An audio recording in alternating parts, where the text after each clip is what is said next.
I can't quite contain or explain my evil ways. What is up, everybody? Enderheart here with Flowey is not a good life coach. Back with Flowey is not a good life coach. And today we will be reading chapter 5. This one is called The Amount of Fun is Actually Rather Small. Alrighty.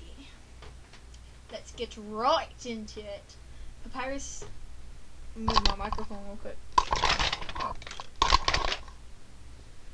Papyrus stared into the woods until it was time for their practice.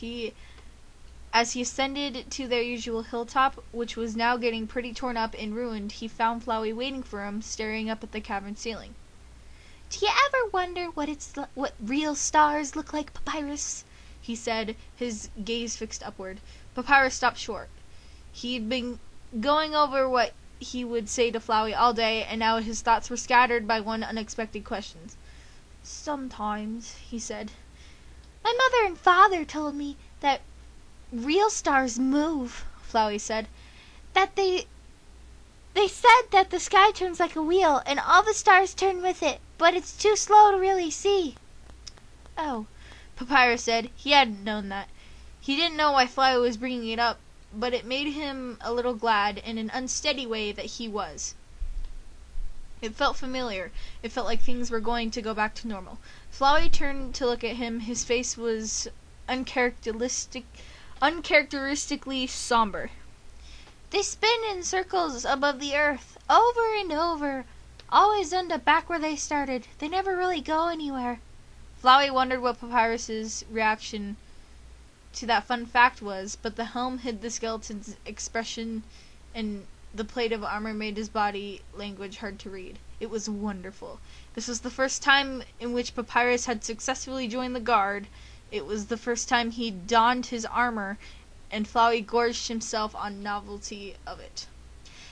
"Come closer, friend," he said, beckoning Papyrus out into the open. "I want to get a better look at you." Papyrus obeyed, as always, kneeling down so that Flowey didn't have to stretch to see him. "It's kind of mismatched," Flowey said, looking Papyrus up and down, "but it's a good start." Nothing fit properly, but Papyrus had clearly done the best he could with what he had been given. Once he distinguished himself to be entitled to a higher quality kit, wouldn't that look more impressive? "Ah," Papyrus said, armor clanking gently as his weight shifted. "I actually wanted to talk to you about something before we no, I lost my place. Before we, got started." "Oh," Flowey said. He wondered if his toy had gotten over his little snit already. Papyrus had been standoffish when they'd last spoken. Well, as long as he did as he was told, Flowey didn't seem to harm letting Papyrus cop an attitude now and then. "If it's about this morning, don't worry about it, friend. I know how siblings can be. Mine used to get into all sorts of trouble, you know," he said, raising a few vines to run over the plates of Papyrus's armor. He had to admit Papyrus did look cool, even if the suit was just cobbled together hand-me-downs. Papyrus didn't pull away, but he shuddered lightly. "No," he said. "It's about what you said yesterday. I was kind of hoping that we could—" He trailed off for a moment, as though he'd suddenly forgotten his next line. Flowey turned his attention away from the armor and looked at him. He could just make out the twin pinpricks of light glowing in Papyrus's eye sockets through the visor. "Go on, friend," he said. "If you have a request, then go right ahead. This training is for your benefit, after all." Papyrus was tense, steeling himself from the words that burst forth. I was really hoping that we could stop this for now.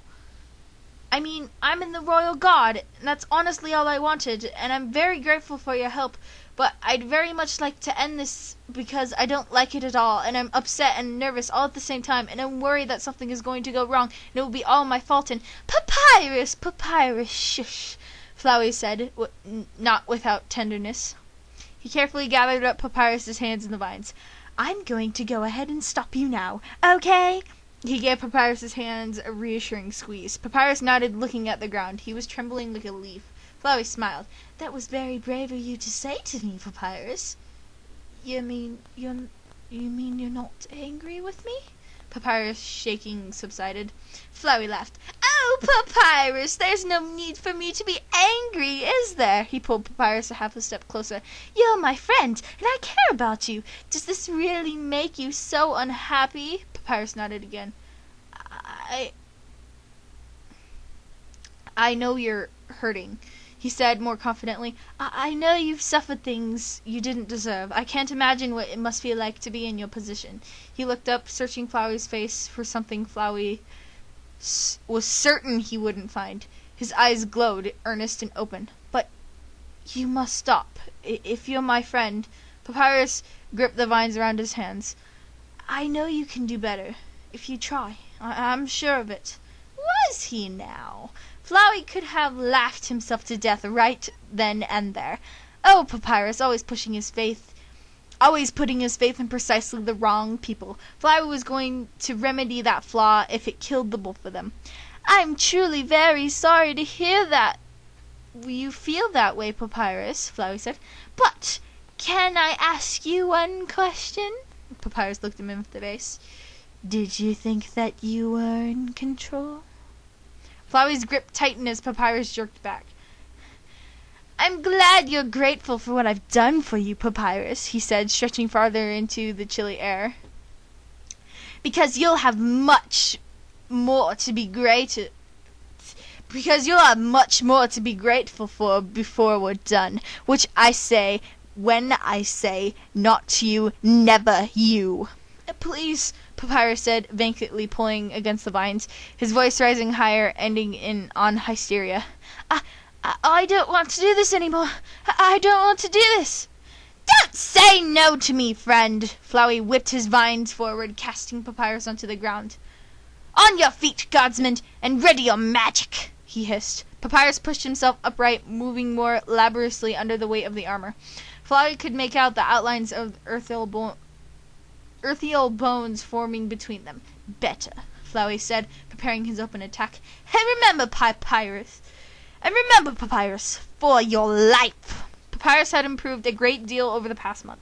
His attacks had grown stronger, and he cast them faster and more aggressively. The calculated patterns had become more unpredictable, fashioned to lure Flowey into a false rhythm before springing the trap. Flowey was taking more hits than ever. Much to his delight, it made for an easy way to gauge at his toy's progress. He had nothing to fear from the skeleton's magic. Not really. In return, he kept up a steady haul of bullets, forcing Papyrus into constant motion. Harassed on all sides, Papyrus redirected attacks as shields. Bones rippled along the ground like mobile stockade walls. More than once, Flowey lashed out on him with a vine, only to recoil, stung by a blue attack raised at the last moment. Ironically, the magic weak point now was that new suit of armor. Skeletons had little mass of their own. Papyrus was struggling under all that extra weight. In time, he would adjust to it, and it would be just as effective as he was without it. But tonight, for a mere hour and a half, Papyrus was spent.